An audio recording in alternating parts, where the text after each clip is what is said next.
Welcome to your deep dive into the world of real estate investing. Oh, exciting. Yeah, so you've sent over a ton of resources, Yeah. articles, forum threads, even some of your personal notes. Looks like you're really serious about this. Yeah. So we're going to go through it all and extract those golden nuggets of knowledge Okay. and really kind of tailor this just for you. Right. We're going to uncover some fascinating stuff. Yeah. And I think you'll be pretty surprised Okay. by some of the things we uncover. Right. Did you know that you can actually invest in real estate without being a landlord? Oh, interesting. Yeah, we'll talk about that. We'll also talk about how leverage can supercharge your returns, Mm-hmm. but also the risks involved. Right. And we'll talk about how to generate that sweet passive income Okay. through something called yield investing. Nice. Plus, we'll decode some of that insider real estate lingo Right. so you can sound like a pro at your next networking event. Sounds good. But before we get into the nitty-gritty, Okay. let's break down what real estate investing actually is. Okay. I'll let our expert take it from here. All right, so real estate investing, a lot of people think it's just buying a house and, hoping it goes up in value. Right. Right. But it's so much more than that. It's really about strategically using property to build wealth. Right. And that could be buying it, holding it, managing it, renting it, maybe even developing property. Okay. So there's all different ways to use property strategically. And what's cool is that it offers multiple avenues for profit. Yeah. Rental income, appreciation, even tax advantages. Mhm. And then, just from a financial perspective, having real estate in your portfolio is a good diversifier Right. to balance out those stock market swings. Yeah. Makes sense. Of course, there are risks involved, like any investment, Yeah. but we'll unpack those later on. Okay. But for now, let's talk about all the exciting ways you can get involved in real estate. Okay, I have to admit, when I was going through all your sources, Wow. I was amazed by just the sheer variety of options out there. It's like a whole buffet of real estate investments. Yeah, it's true. There's so many ways you can get involved. So you've got your residential properties, which are probably the most familiar. So those things like single-family homes, condos, apartments. Mm-hmm. Now, when it comes to maximizing your rental income, though, you might want to think about commercial properties. Okay. So we're talking office buildings, retail spaces, warehouses, even land itself can be a valuable investment. Okay. And then I saw in your notes you mentioned being a bit hesitant about the hands-on aspect of property management. Yeah. Well, guess what? You can still participate in the real estate game without being a landlord. Okay.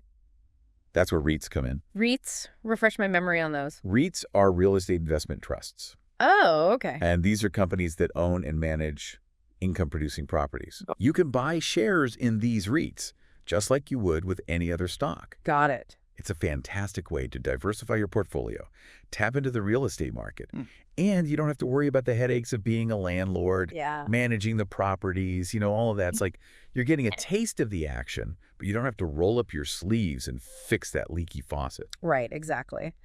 One of the articles that you shared talked about financial freedom via real estate. And I think that's something that resonated with a lot of people, that dream of building enough wealth to have choices, to not be tied to a 9-to-5 grind. Yeah, I think that's definitely a common thread that we see among real estate investors. And it's for good reason, Real estate can be this powerful vehicle for building wealth and achieving financial independence. Right.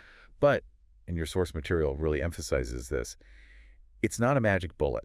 Right. It takes careful planning, education, a solid strategy. Right. The article, it lays out this clear roadmap. The first thing, of course, is to set very specific financial goals. What do you want to achieve through real estate? Yeah. You want to retire early, pay off debt, travel the world. Once you know your destination, then you can chart the best course. The second thing is education. Okay. Reading, attending seminars, learning from experienced investors. Think of it as equipping yourself with the tools you need to navigate this real estate jungle. I like that, equipping yourself with the tools. Yeah, and then you highlighted a section on market research, and I feel like that's probably especially crucial for someone just starting out. Oh, absolutely. Yeah. Market research is non-negotiable. You need to understand your local market conditions, identify those promising areas for investment, and know how to avoid those hidden pitfalls that can turn your dream investment into a nightmare. Yeah, For sure. And the sources you sent had some great tips on analyzing a property's potential cash flow Yeah. and ROI. Hmm. And I was also really intrigued by the different financing options that were outlined. Yeah. It's not always about going to a traditional bank. There are creative ways to secure funding. Absolutely. And then we can't forget about effective property management, Right. whether you choose to handle it yourself Yeah. or hire a pro. It's super important for maximizing your returns and keeping those tenants happy. Mm-hmm. So thinking about your aspirations, Right. what specific financial goals would you want to achieve through real estate investing? Well, I think that maybe we should delve into that a bit later. Okay. For now, I actually want to circle back to some of those terms that came up Yeah. that I think are worth clarifying. Okay. And one that stood out to me was leverage. It sounds like something really powerful, It does. but I'm not sure how it applies in the real estate world. Yeah, leverage is a powerful concept, and it's really at the heart of a lot of successful real estate strategies. Mm-hmm. So essentially, it's using borrowed money, Okay. like a mortgage, to amplify your returns. Okay. Think of it this way. Let's say you buy a property for $100,000 and it appreciates by 10%. Mm-hmm. If you had used your own cash, you'd make a $10,000 profit. But if you use a mortgage and only put down 20%, Right. your profit would be magnified because you control a larger asset with a smaller initial investment. Oh, okay, that makes sense. So leverage can really boost your gains. Right. But I imagine there's a flip side to this, right? Yeah, there is. Leverage is a double-edged sword. Okay. So while it can magnify your profits, it can also magnify your losses if the property value decreases. Right. So that's why understanding leverage and using it wisely is so important. It's Hmm. not about taking on as much debt as possible. Right. It's about finding the right balance Yeah. for your financial situation and your risk tolerance. Okay. Got it. Leverage. Powerful, but potentially risky. Exactly. Use with caution. Mm-hmm. Another term that came up frequently was appreciation. Mm-hmm. Everyone talks about real estate appreciating in value, but what actually drives that? So appreciation is basically the increase in a property's value over time. And there's several factors that can influence this. Yeah. Of course, location, location, location. Properties in desirable areas, high demand, those tend to appreciate more. Yeah. And then there's just general economic factors, Right. a growing economy, job creation, low interest rates. These can all fuel appreciation. Mm-hmm. And then, of course, any improvements that you make to the property itself Oh, okay. can increase its value as well. So it's not just about sitting back and waiting for the market to do its thing. You can actually, actively influence appreciation through smart renovations, upgrades, all that stuff. Exactly. Yeah. It's about making strategic decisions that will actually enhance the value of your investment. But keep in mind, appreciation isn't guaranteed. Right. Markets can fluctuate. External factors Yes. like recessions or Mm. changes in interest rates can all impact property values. One last term I wanted to clarify, tax advantages. I know real estate has some perks in this department, but could you break it down for us? Yeah, so real estate does offer some attractive tax benefits for investors. So, for example, you can often deduct expenses like mortgage interest, property taxes, insurance, even depreciation. All these deductions can significantly reduce your tax liability, which boosts your overall return. But tax laws, they're complex and can change frequently. Right, so consult a tax professional before making any major decisions. Absolutely. It sounds like there's a lot to learn when it comes to, the financial side of real estate investing. Yeah, it's definitely a key aspect. Yeah. But to really solidify your understanding, I think it would be helpful to actually dive into some key real estate terms and concepts Okay. in a bit more detail. It's like learning the language of the game. You're speaking my language. One of your sources had this fun real estate A to Z section. How about we tackle that? I'll give you the letter and the term, and you give us a nice, concise, insightful definition. All right, I'm game. Let's see what you got. Okay. A is for appraisal. Okay, so an appraisal is a professional assessment of a property's market value. Okay. And it's usually required by lenders before they'll actually approve a mortgage. Think of it as a reality check, Right. to make sure the price you're paying is in line with what the property is actually worth. Got it. On to B, broker. A broker, that is a licensed real estate professional who acts as an intermediary between buyers and sellers. They help facilitate transactions, negotiate deals, guide clients through the whole process. They're like the matchmakers of the real estate world. I like that. C, closing. Ah, Closing. That is the grand finale of a real estate transaction. Okay. All the paperwork is signed, ownership is officially transferred, and you get those shiny keys to your new property. Woohoo! Yeah, it's the culmination of all your hard work, research, and negotiations. Okay. Let's keep this momentum going. D is for down payment. The down payment, that's that initial chunk of money you put down when you're buying a property. Right. Typically, it's a percentage of the purchase price. And obviously, the larger your down payment, the less you'll need to borrow, and the lower your monthly mortgage payments will be. Got it. All right, on to equity. Equity is the portion of your property that you actually own outright. It's the difference between the market value of your property and the amount you still owe on your mortgage. Okay. So as you pay down your mortgage and the property value increases, Right. your equity grows, which is a beautiful thing to see. Great. Now, F, foreclosure. This one sounds a bit scary. Foreclosure is definitely a situation you want to avoid. It's basically a legal process where a lender takes possession of a property because the borrower has failed to make their mortgage payments. It's a worst-case scenario, and it really highlights the importance of responsible financial planning and debt management. Yeah. Okay, moving on to brighter topics. G is for good faith estimate. Okay? A good faith estimate, that's a document that lenders are required to provide. Okay. And it outlines the estimated costs associated with getting a mortgage. It gives you a transparent breakdown of all the fees, closing costs, other expenses, so there are no surprises when you reach the closing table. That's good. Transparency is always good. All right. H, home inspection. This one seems pretty crucial. Oh, you bet it is. A home inspection is a thorough examination of a property's condition by a qualified professional. Okay. They'll inspect everything from the roof to the foundation, looking for any potential problems, safety hazards. Think of it as like a checkup for your future home, making sure you're not buying into any hidden problems. Okay, great. I'm starting to feel like I'm fluent in real estate lingo now. Okay. Next up, I can cite an interest rate. The interest rate is the percentage that a lender charges you for borrowing money. It's essentially the cost of your mortgage. Interest rates can fluctuate based on various economic factors, because it's wise to shop around to make sure you're getting the best deal.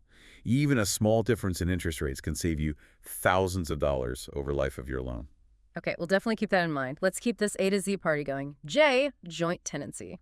All right, joint tenancy is a way for two or more people to own a property together with equal rights.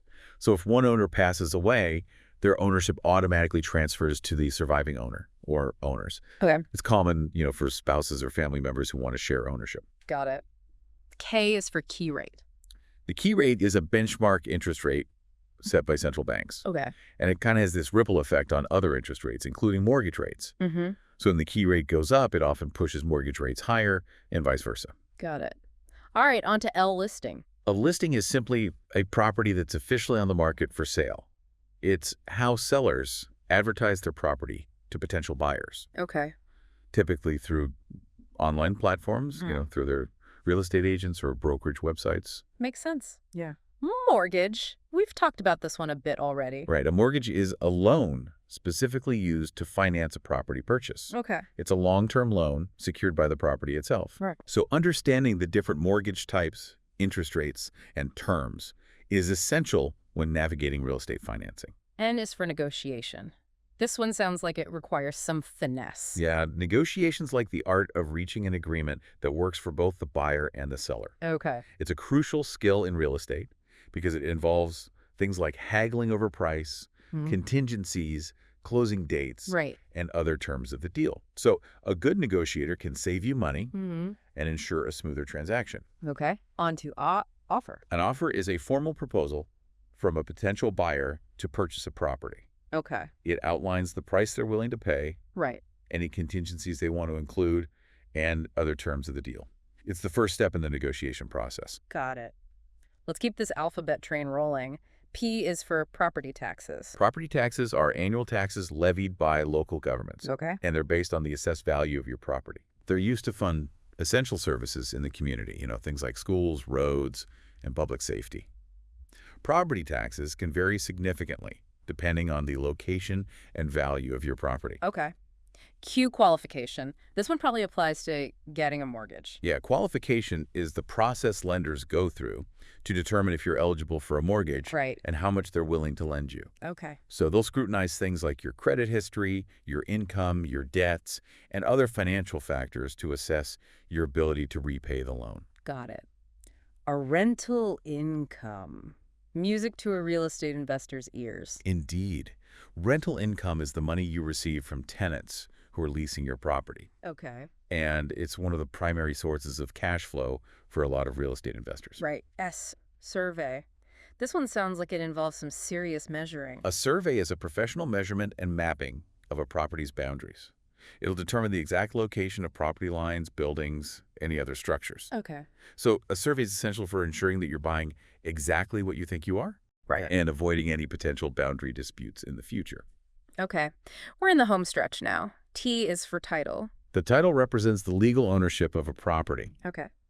So clear title means that there are no disputes or encumbrances Mm-hmm. on the ownership rights. Right. So ensuring you have a clear title is crucial for any real estate transaction. Got it. Underwriting. We've touched on this a bit already, but let's dive a little deeper.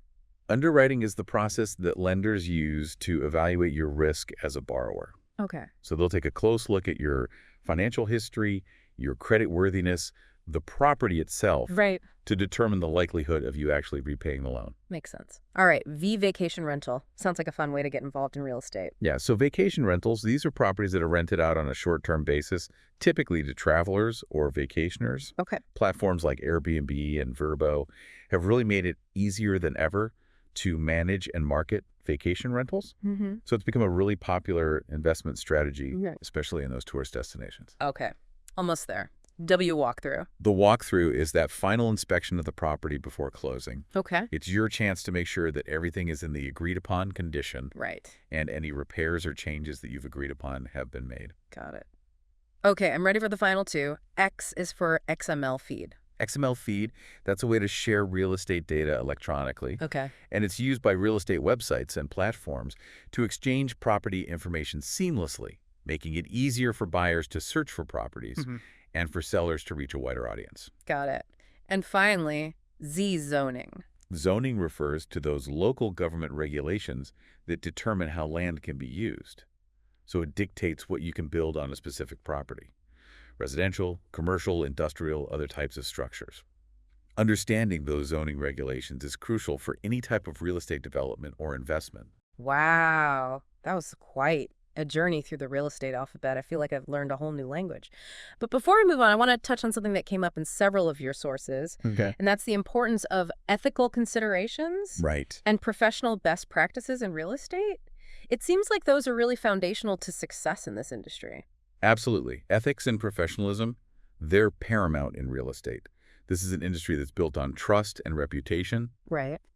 and your sources highlighted a few best practices that really resonated with me. Okay. First and foremost, ethical conduct. Mm. Always deal honestly and transparently with clients, colleagues, and other professionals. Then there's client communication. Yeah. Keeping your clients informed, responding promptly to any questions they have, concerns, Mm-hmm. and ensuring that they feel valued and understood. It sounds like those are so essential for building, strong relationships Yeah, and a positive reputation in the industry. absolutely. Mm-hmm. And your sources also emphasize market research and continuous education. Because, the real estate landscape, it's always evolving. Yeah. So staying informed about market trends, new technologies, regulatory changes, that's crucial for success. Right. And then what about technology utilization? I feel like that's been a game changer in so many industries. Yeah, absolutely. Yeah. The real estate industry has been transformed by technology in recent years, from online listing platforms and virtual tours Right. to CRM systems and data analytics tools. Mm. So embracing technology can really streamline processes, enhance marketing efforts, improve client service. It's amazing how technology is changing the game in real estate. Yeah. But it's good to know that the core values like ethics, Mm-hmm. professionalism, continuous learning, Mm-hmm. those remain important as ever. Absolutely. Those principles are the foundation for, a thriving and sustainable real estate career, Mm. whether you're an agent, a broker, an investor, any other professional in the field. Okay, we've covered a lot of ground in this first part of our deep dive. Yeah. We've explored the basics of real estate investing. We uncovered different types of investments. We decoded essential terminology Yeah. and even touched on the importance of those professional best practices. Absolutely. We've laid a solid foundation. Yeah. But the journey doesn't stop here. Ah. In the next part of our deep dive, we're going to actually delve into some more specialized areas of real estate investing. Okay. And we're going to uncover those strategies for maximizing your returns and achieving your financial goals. Sounds like we're just getting started. Yeah, we'll be back soon to continue this exploration of the world of real estate investing. Awesome. Welcome back to our real estate deep dive. Oh, good to be back. I'm feeling energized and ready to tackle even more of those insights from your sources. Yeah, me too. You know, as we were going through that real estate A to Z, I kept thinking back to that article you flagged about financial freedom via real estate. Yeah, that was a good one. It's like, okay, we've got the vocabulary down, Right. but how do we actually use this knowledge Yeah. to achieve those big picture goals? That's the million-dollar question. Yeah. And luckily, your sources provide some pretty practical guidance. One of the key concepts they highlight is buy and hold. Okay. It's a classic real estate investing strategy with a simple premise. Buy a property, hold on to it for an extended period, generate rental income, and ideally, watch its value appreciate over time. So it's a long-term game, like planting a tree and letting it grow. Exactly. But just like a tree needs the right soil and nutrients to thrive, a successful buy and hold strategy requires careful consideration. And your sources emphasize the importance of focusing on cash flow. Cash flow. That makes sense. You want your investment to generate more income than it costs to maintain, right? Precisely. Positive cash flow means that the rental income you're receiving exceeds all of your expenses. So that's mortgage payments, property taxes, insurance, maintenance, the whole shebang. Otherwise, you're essentially losing money every month. Right. And that's not going to get you closer to financial freedom. Okay, so cash flow is king. But how do you actually find properties that generate positive cash flow? It can't just be luck, right? You're right. It's not about luck. It's about making informed decisions. That's where due diligence comes in. Right. That all-important D in your quick A to Z notes. So due diligence basically means doing your homework, conducting thorough inspections, examining those title documents, analyzing the financials, and really understanding that local market. It's like being a real estate detective, uncovering all the clues before making a move. I like that. And speaking of uncovering things, what about that concept of equity? It seems to be a recurring theme in a lot of your sources. Yeah, equity is essential. It's the portion of your property that you actually own outright. It's the difference between the market value and what you still owe on your mortgage. As you pay down your mortgage and the property hopefully appreciates, your equity grows, Right. strengthening your financial foundation. So it's like building a financial fortress, brick by brick, as you pay down that mortgage and watch your property value increase. I love that. And those bricks can be laid even faster if you're in a growth market, that's G, in your quick notes. Okay. Investing in those areas that are experiencing strong economic growth, job creation, population growth that can significantly boost your chances of success. Right. So it's not just about finding any property. It's about finding the right property in the right market. Exactly. But even in a hot market, you can't afford to skip the home inspection. That's H in your notes. Right. Remember, a professional inspection can uncover hidden problems Right. that could turn into major expenses down the road. It's like getting an x-ray of your potential investment, making sure there's no hidden cracks and structural issues. Speaking of strategy, I noticed that you highlighted investment strategy as a key element in a lot of your sources. It seems like that's kind of like the compass that guides all of your real estate decisions. Absolutely. Your investment strategy is your roadmap to success in real estate. It's about defining your goals, your risk tolerance, and then crafting a plan that aligns with your unique circumstances. So are you looking for those quick flips or long-term holds? Yeah. Residential or commercial? Right. What are your financial capabilities, constraints? All these questions feed into your overall strategy. It's like choosing your adventure in the real estate world. But instead of flipping pages, you're making calculated decisions based on your goals and your resources. And sometimes going on an adventure with a partner can be more fun, less risky. You're reading my mind. Joint ventures, that's J in your quick notes, Okay. can be a fantastic way to pool resources, share expertise, and spread risk. So partnering with other investors or experienced real estate professionals can open up new opportunities and provide some invaluable guidance. It's like assembling a real estate dream team. Yeah.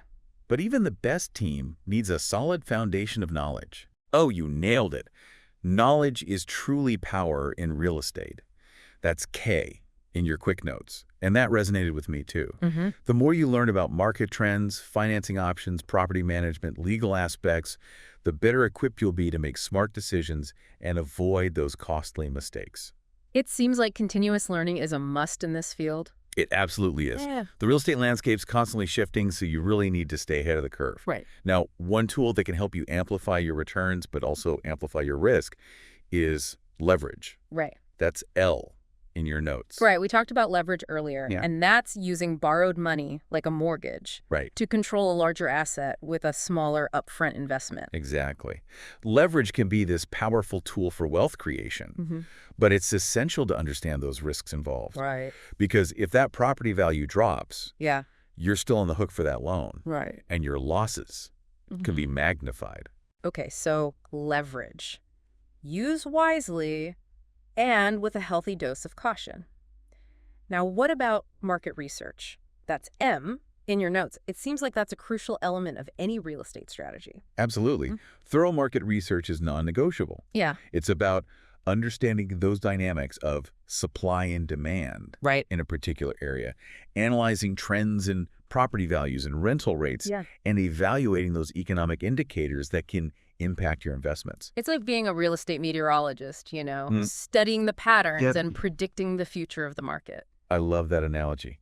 And once you've identified a promising property, negotiation skills come into play. That's N in your quick notes. Right. We talked about negotiation earlier, but I think it's worth reiterating just how important those skills are in real estate. Absolutely. Whether you're dealing with sellers, buyers, contractors, or tenants, being able to negotiate effectively can save you money. Right. Prevent those headaches and ensure a smoother transaction. It's like a delicate dance, finding that balance between assertiveness and compromise. Well said. Yeah. Now, once you've successfully acquired a property, property management becomes a key focus. That's O in your notes. Right. And you highlighted that section about finding reliable tenants, handling maintenance issues, and collecting rent effectively. Those are all crucial aspects of property management, and they can make or break your investment. Whether you choose to handle those tasks yourself or hire a professional property manager, having those efficient systems in place is essential for maximizing your returns and minimizing your stress. Like being the conductor of an orchestra, making sure all the different instruments are playing in harmony. We create a beautiful symphony of rental income. I love that analogy. And speaking of beautiful things, portfolio diversification, that's P, in your quick notes is another key element of successful real estate investing. Diversification, that's kind of a fundamental principle of smart investing in general, right? Yeah, absolutely. It's about spreading your risk by investing in different types of properties, locations, and market segments. It's like not putting all your eggs in one basket. Okay, diversification check. Now, what about that Q in your notes? Quitclaim deed. That one sounds a bit mysterious. A quitclaim deed is a legal document that's used to transfer property ownership, but it differs from a warranty deed. Okay. In that it doesn't actually offer any guarantees about the title. So it's like saying, I'm giving you this property, but I'm not making any promises about its history or potential problems. Yeah, exactly. It's often used in specific situations like transferring property between family members or maybe resolving title issues. But it's essential to understand those implications before using one. Got it. Proceed with caution and maybe some legal guidance when dealing with quitclaim deeds. Now let's jump back to a concept we touched on earlier, and that's REITs. That's R in your notes. And you mentioned them as a way to kind of get involved in real estate without being a landlord. Right. Real estate investment trusts, or REITs, are companies that own and manage income-producing properties. You can buy shares in them, just like you would with any other stock. It's a great way to diversify your portfolio, gain exposure to the real estate market, and potentially earn dividends without the hassles of direct property ownership. REITs, they're like the gateway drug to real estate investing. You can dip your toes in the water without diving in head first. I like that. Now, if you are ready to dive deeper, There are seemingly endless strategies to choose from. That's S in your notes. You're right. We've talked about buy and hold, Mm-hmm. but there's also fix and flip, Right. where you buy a property, renovate it, and then quickly resell it for a profit. Mm-hmm. There's vacation rentals, commercial properties, land development. The list goes on. It's like choosing your weapon in the real estate arsenal, you know? Mm-hmm. Each strategy has its strength and weaknesses and level of complexity. Exactly. And no matter what strategy you choose, tax considerations, that's T in your notes, Mm-hmm. are always a factor. Real estate offers some unique tax advantages, but it's crucial to navigate those complexities with the help of a qualified tax professional. Right. Taxes. The unavoidable reality Yeah. of any investment, but with proper planning, you can make them work for you, not against you. Now, what about underwriting? That's in your notes. It sounds like something straight out of Wall Street. Underwriting is essentially the process of evaluating the financial viability Okay. of a real estate investment. It involves analyzing the property's income, Right. potential expenses, market conditions, and the borrower's financial situation to assess that risk and the potential return. It's like giving your investment a thorough financial checkup before you commit. Exactly. Yeah. Now, if you're looking for ways to boost the value of your investment, value-add opportunities can be a game changer. That's V in your notes. Value add. That sounds intriguing. Tell me more. So value-add strategies involve making improvements to a property to increase its value and its appeal. It can be anything from cosmetic upgrades, renovations, to expanding the property or adding amenities that will attract those higher-paying tenants or buyers. It's like taking a rough diamond and polishing it into a sparkling gem. Precisely. And as we approach the end of our quick A to Z review, wealth building, that's W, is, of course, the ultimate goal of real estate investing. Right. It's about creating a legacy of financial security and achieving those long-term financial dreams we talked about earlier. Exactly. And when the time comes to actually reap the rewards of your investments, having clear exit strategies is crucial. That's X in your notes. Exit strategies. Okay, that sounds important. What does that entail? It's about having a plan in place for how you'll eventually sell or dispose of your property. Will you sell it outright, refinance it, or pass it on to your heirs? Knowing your exit strategy can help you maximize your profits Right. and avoid getting stuck in a bad situation. Okay, exit strategies. Check. Now on to Y, yield. That one seems pretty fundamental to real estate investing. Yield is essentially the return on your investment. Okay. It's a measure of how effectively your property is generating income. Calculating the yield involves taking into account your rental income, expenses, and the potential for appreciation. So it's like the bottom line, Yeah, the measure of how much bang you're getting for your buck. exactly. And finally, as we reach the end of our quick review, we arrive at zoning, which we discussed earlier. Zoning regulations determine how land can be used, and they can significantly impact your investment strategy and the potential value of a property. Zoning, it's like the rule book for land development, dictating what you can and can't do with the property. Right. Understanding zoning is crucial, especially if you're considering any type of development or redevelopment projects. Wow, that was a whirlwind tour Yeah. of key concepts and strategies. I feel like I've leveled up my real estate knowledge significantly. You're definitely well on your way to becoming a real estate pro. But before we move on, I want to circle back to those professional best practices in real estate Okay. that we touched on earlier. They're so crucial for anyone who's involved in this industry, whether you're an agent, a broker, an investor, a property manager. Okay, let's dive into those best practices. One of the most important is client communication. Your sources repeatedly emphasize the need to keep clients informed, Right. respond promptly to their inquiries, and really be transparent throughout that entire process. Communication is key in any business, Yeah. but especially in real estate, where emotions can run high and the stakes are often pretty significant. Absolutely. And speaking of high stakes, market research and analysis is another crucial best practice. You know, the real estate market's constantly evolving, so staying informed about those trends, economic indicators, and local conditions is essential for making those informed decisions. It's like being a real estate detective, constantly gathering clues and piecing together that puzzle of the market. Exactly. And just like detectives need to build relationships with informants, real estate professionals need to focus on building relationships with clients, Right. colleagues, and industry experts. networking, attending industry events, and collaborating with other professionals Mm. that can open doors to new opportunities Right. and provide some valuable insights. It's all about building that network of trusted advisors and collaborators who can help you navigate, the complexities of the real estate world. Precisely. And as we discussed earlier, ethical conduct is paramount in real estate. Your sources highlighted the importance of adhering to professional codes of conduct, respecting client confidentiality, Hmm.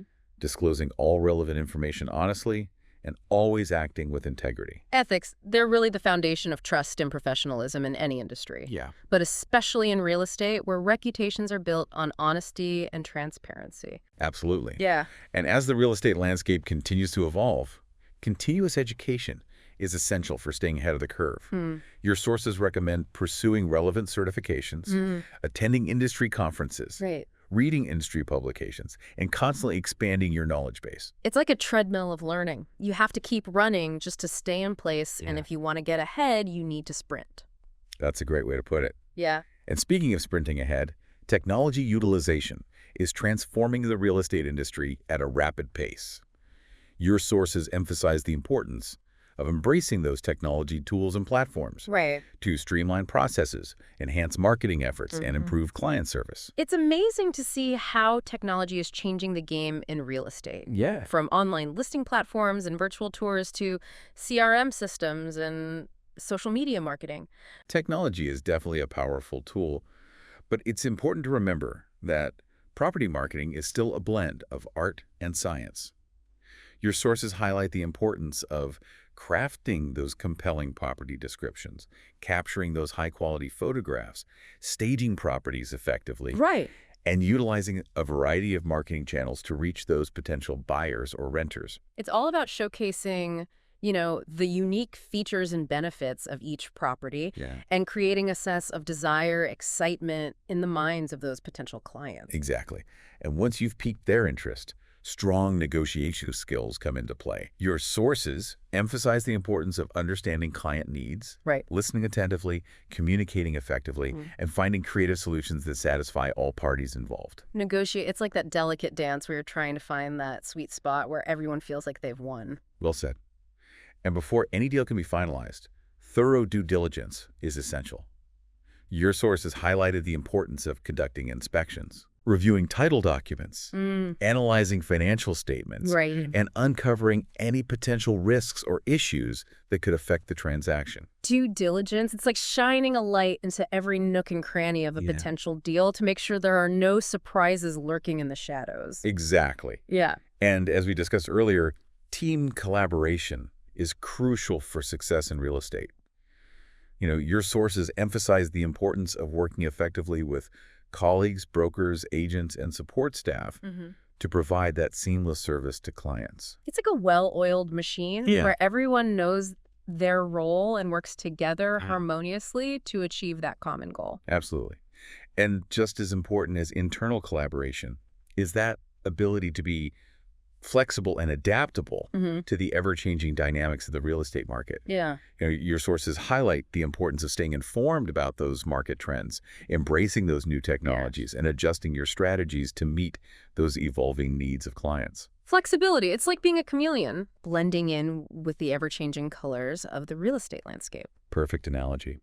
And at the end of the day, it all comes down to client satisfaction and referrals. Yeah.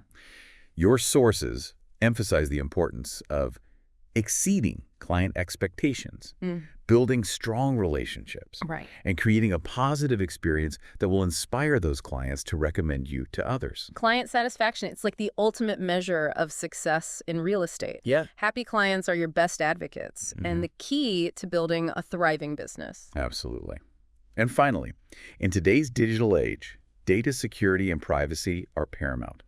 Your sources highlight the importance of safeguarding that client information, implementing robust security measures, and complying with all applicable data protection laws. Data secure, it's like building a fortress around sensitive client information, Yeah. protecting it from unauthorized access and breaches. Well said. So as you can see, those professional best practices in real estate encompass a wide range of skills, knowledge, and ethical considerations. It's a demanding field, but also incredibly rewarding for those who are passionate about helping clients achieve their real estate goals. Wow, that was quite a comprehensive overview of professional best practices. I feel like I have a much better understanding of what it takes to thrive in this industry. But before we get too carried away with, the professional side of things, I want to loop back to something you mentioned earlier, yield investing. It sounds like a really intriguing approach to Yeah. real estate, especially for someone like me who's drawn to the idea of, passive income. You're right. Yield investing is a fascinating area, and it aligns perfectly with that financial freedom via real estate article that you were so interested in. Essentially, it's about structuring your real estate investments to generate a steady stream of passive income. Okay, that definitely piques my interest. Tell me more about how yield investing actually works. Well, one of the most common approaches is through rental properties. Mm. You purchase a property, it could be a single-family home, condo, an apartment building, even a commercial property, and then you rent it out to tenants. That rental income that you receive, that becomes your passive income stream. That makes sense. It's like being a landlord, Yeah. but with a focus on maximizing the income potential of the Exactly. property. And to boost that income potential even further, many yield-focused investors utilize triple net leases. Triple net leases, I'm not familiar with those. So with a triple net lease, the tenant is responsible not only for paying rent, Okay. but also for covering those expenses like property taxes, insurance, and maintenance. This shifts those variable costs away from the landlord, Right. creating a more predictable and stable income stream. Wow, that sounds like a pretty sweet deal for the landlord. It can be. But I imagine those leases are highly sought after Yeah. and not always easy to secure. You're right. Triple net leases are typically used for commercial properties, and they require careful negotiation, due diligence. But when they work well, they can be a win-win for both the landlord and the tenant. Okay, so rental properties and triple net leases are two ways to kind of generate yield from real estate. What are some other options maybe for someone who might not be ready to, dive into the world of being a landlord? If you're looking for a more passive approach, real estate investment trusts, or REITs, can be a great option. We talked about REITs earlier. Right. But in the context of yield investing, they're particularly appealing because they're specifically designed to generate income for investors. Right, and REITs pool money from multiple investors to buy and manage a portfolio of income-producing properties. Exactly. And they're legally required to distribute a significant portion of their profits to shareholders in the form of dividends. Okay. It's a great way to tap into that income-generating potential of real estate without the responsibilities of direct property ownership. REITs, they're like the passive income superheroes of the real estate world. But what if you're looking for something a bit more adventurous? Right. Something with potentially higher returns, even if it comes with higher risks. If you're feeling a bit more daring Okay. and you meet certain income and net worth requirements, you could explore private real estate funds. These funds pool money from accredited investors to invest in larger-scale real estate projects, such as developing apartment complexes, office buildings, or shopping centers. Private real estate funds, they're like the venture capitalists of the real estate world, seeking out those opportunities with the potential for outsized returns. But I imagine the risks are equally significant. You're absolutely right. Private real estate funds are not for the faint of heart. Okay. They come with higher risks, less liquidity, Right. and often require a substantial minimum investment. It's essential to do your due diligence, Yeah. understand the fund's strategy, track record, and fees before investing. Okay, so private real estate funds. High risk, high reward. Yeah. Definitely not for beginners. Exactly. Now, if you're looking for a way to dip your toes into yield investing without directly owning properties Okay. or venturing into the world of private funds, you could consider dividend stocks. Dividend stocks, remind me how those work. So dividend stocks are shares of publicly traded companies Right. that pay a portion of their profits to shareholders in the form of dividends. Okay. You can find dividend-paying stocks in various sectors, including real estate. So you can invest in like publicly traded real estate companies Yeah. or even real estate focused ETFs that offer dividends. It's like getting a little piece of the real estate pie without having to bake it yourself. That's a great analogy. Yeah. But no matter which yield investing strategy you choose, Right. remember the importance of due diligence and risk assessment. Right. We've talked about due diligence quite a bit, but it's worth repeating that it's essential for any investment decision, Yeah. especially when you're aiming for that passive income. You really need to carefully evaluate the potential cash flow, Mm. the financial stability of the investment, the market conditions, all those other factors that can impact your returns. It's like putting on your detective hat, Andy, your financial analyst glasses, Mm-hmm. scrutinizing every detail before you commit your hard-earned money. Yeah, exactly.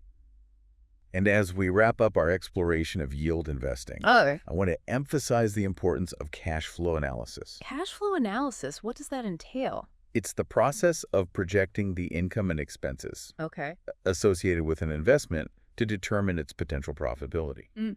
You'll want to consider factors like your rental income, vacancy rates, Right. operating expenses, Mm. mortgage payments, and property taxes. It's like creating a financial roadmap Mm-hmm. for your investment, making sure it's aligned with your yield goals Right. and can weather any potential storms. Well said. And remember, risk management is essential Right. in any type of investing, but especially in yield investing. It's about understanding those potential downsides, diversifying your portfolio, and having those contingency plans in place to mitigate those risks. Risk management, it's like having a safety net under your high-wire active yield investing, Yeah. helping you stay balanced and avoid those potentially disastrous falls. Exactly.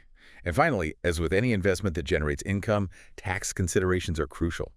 It's important to understand how rental income, capital gains, depreciation, and other factors will impact your tax liability and to structure your investments in a tax-efficient manner. Taxes, they're the unavoidable reality of any investment that generates income, Mm. but with proper planning and guidance from a qualified tax professional, Yeah. you can make sure they're working for you, not against you. You got it.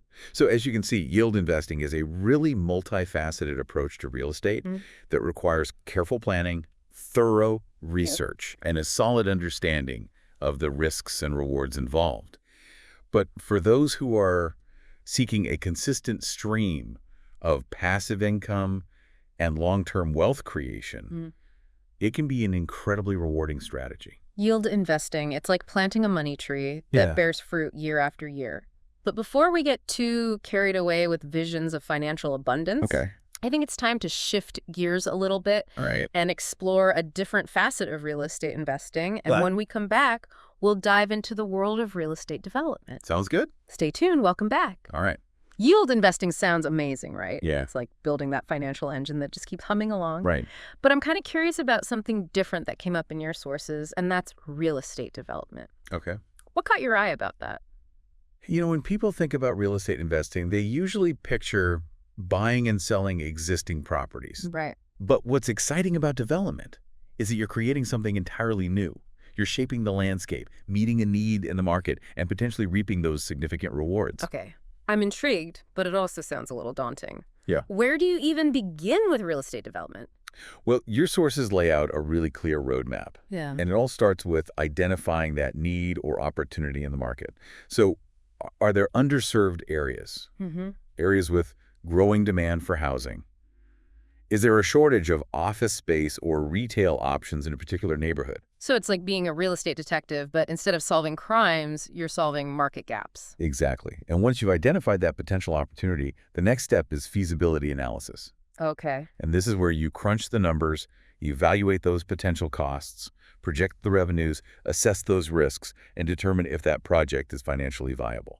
Feasibility analysis. It sounds like a pretty crucial step to avoid those costly mistakes that could just sink a development project before it even gets off the ground. You're absolutely right. It's about being realistic and data-driven, Right. not just letting your enthusiasm run wild. Okay. Now, once you've determined that a project I is feasible, the next step is assembling your dream team. Dream team. Tell me more. So real estate development is this complex process, and it involves a wide range of experts. So architects, engineers, contractors, lawyers, marketing professionals. Wow. It's like orchestrating a symphony of professionals, each playing their part to bring that vision to life. That's a great analogy. And of course, securing the financing is a critical piece of the puzzle. Right. I imagine development projects require, pretty substantial upfront capital. Absolutely. Yeah. You'll need to explore all sorts of financing options, from traditional bank loans to private investors, joint ventures, and even government grants or subsidies. Okay, so securing financing is essential. What comes next in the development process? All right, so once you have your financing in place, The design and planning phase kicks into high gear. This is where you work closely with your architects and engineers to create those detailed blueprints, you obtain the necessary permits, and you ensure that the project complies with all applicable building codes and regulations. It sounds like a pretty meticulous process with lots of moving parts and, potential roadblocks. You're right, attention to detail and careful planning are crucial during this stage.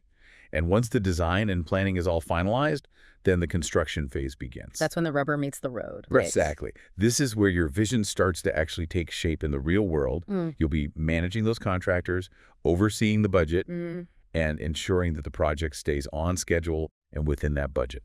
It sounds like the construction phase can be quite a roller coaster ride. What are some of the challenges that developers often face during this stage? Oh, well, unexpected delays, Right. cost overruns, material shortages, weather events, you name it, it can happen during construction. So being adaptable and having those contingency plans in place Yeah, is pretty crucial. absolutely. Flexibility and problem-solving skills are essential for navigating all those inevitable bumps in the road. And once the construction's complete, the focus shifts to marketing and either leasing or selling those units. So it's not just about building a great property, it's also about effectively promoting it and attracting, the right buyers or tenants. Exactly. Your marketing efforts, those will depend on the type of development, residential, commercial, mixed use. Right. But it's all about showcasing those unique features and benefits of your project and attracting that target audience. It's like launching a new product into the market. You need a compelling brand, a targeted marketing strategy, and a strong sales team to make it a success. Well said. And of course, ongoing property management is essential for ensuring that long-term success of your development. Right. Even after construction's complete and the units are sold or leased, there's still work to be done Yeah. to maintain the property, keep those tenants happy, and ensure that investment continues to generate those returns. Exactly. Real estate development is a long-term game. And successful developers, they understand that it's not just about creating a building, it's about creating a thriving community. Wow, real estate development does sound incredibly challenging, Yeah. but rewarding. It is. It's not for everyone, but for those with the vision, the drive, that entrepreneurial spirit, it can be an incredibly fulfilling and lucrative path. Okay, so we've covered a lot of ground in this deep dive. We've explored the basics of real estate investing, uncovered those different types of investments, decoded essential terminology, touched on professional best practices, delved into yield investing, and even explored that exciting world of real estate development. My head is spinning with all this new knowledge. It's been quite a journey. Who? But remember, this is just the beginning of your real estate exploration. You're right. And for all of you listening, we hope this deep dive has given you some valuable insights and maybe even inspire you to take that next step on your own real estate journey. Remember, knowledge is power. The more you learn about this fascinating field, the better equipped you'll be to achieve your financial goals. So keep exploring, keep learning, and keep diving deep. Until next time.